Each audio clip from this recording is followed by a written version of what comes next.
All right. Back with an update. This is not going to be a long one. This is Planet Zoo. Um, Updated from the long video I did yesterday. This is what the shops are kind of looking like now. Just threw together some shell on it to make it look a little better and reduce the negative appeal. There was the exhibits were over here. I moved them over here so that way I can put a fourth one in on each side. Um, Made these two habitats for the Jaguar and for the Eurasian Lynx, which I just finished the sign on. And I've doubled these up to where I've got a breeding pen and a show pen showing off the show Jaguars up front here and breeding more back here.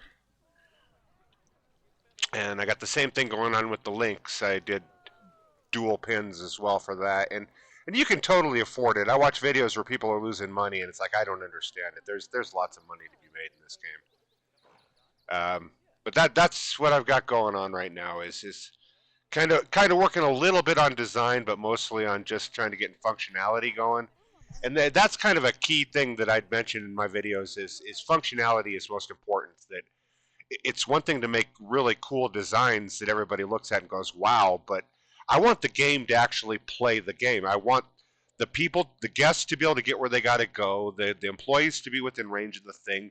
I want my bars to be all green, like my thirst is starting to come down here a little bit, but I want to actually be able to design all the cool shit that I see on the videos within the constraints of actually playing the game the way it was meant to be played. That something that's successful in franchise mode, not just sandbox mode. And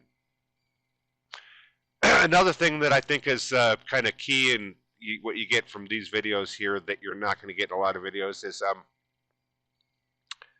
this is all pretty default right here. This is there's nothing extremely special about what I'm doing here, but it does kind of look good, and it can highlight the fact that you don't need to have the extensive architectural design and stuff you don't need to spend 6 hours to make one part out of 1,000 other parts to make it look like a widget that does a thing on a wall as a minor detail. The game itself has lots of little details you can add that are already predefined, and if you don't want to spend hundreds of hours detailing a fence or a fence post or a latch that hangs a thing on a wall, the game does offer you a lot of default solutions to be able to make cool designs and things that look good without having to go into the extremes of the design, which I'm not against, and I try to do when I can. Like this right here is all custom made, which doesn't seem like much, but this is an example of creating something with game parts to make something bigger. But everything else in here is pretty much just default parts thrown in where I did do these little speaker covers, which I think are kind of cool. I like those. I like the way the neon lights work and stuff. But the point is this is all just, default parts that you don't have to get extremely detailed with your details. Although it's cool to make a show-off zoo like that, but more than likely you're not sharing a video and you're not going to be showing this off to other people. You're just playing for yourself. So try to beat the game as well. You know what I mean? It's not just a matter of designing cool things, but also beat the game mechanics. Anyway, I don't know that there's a whole lot more here that I need to offer in this video. The next thing I'm going to be working on is right now I'm just raising these lynx,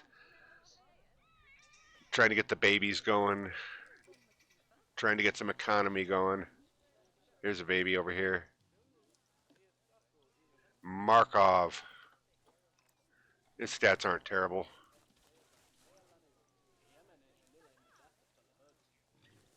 Eurasian Lynx. Aww. So cute. I love cats. Here comes this other one. Oh, they love the pumpkin. Jelina's a good one. Anyway, that's the Lynx, and these are the Jaguars, and that's what I started off with. Bought animals for cash, and now I'm going to try to raise animals into credit animals. And I recommend doing this too. That if you're going to get into any kind of breeding, have more than one pen for your animals, so that you can get multiple groups going at once. This way, I can avoid inbreeding. And the way I've done that is in my animal lists. You'll see that I've named them all. That with the A and the B, the A is like Group A, mating Group A, and B is like Group B. And the X indicates that they were a mating pair. So like this is the mating pair from Group A. This is the mating pair from Group B. And all these Bs that don't have a number, those are the children. And it's the same with the Lynx and stuff like that. And that way I can down the road mix children with children, but not overlap for inbreeding. I've researched everything pretty much with the. I've researched all the starting ones. I didn't get the blueprints and stuff, but all the starting ones here. So I have all the pieces, the building pieces that I need, and that's where I'm going with it. I'm gonna try to do some cool designs that are worth looking at in future videos, but for the most part, I'm focusing on functionality. I want my zoo to make money.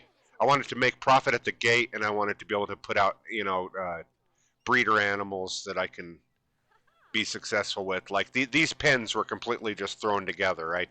I needed to make two of them at once. This was in response to there not being enough ground.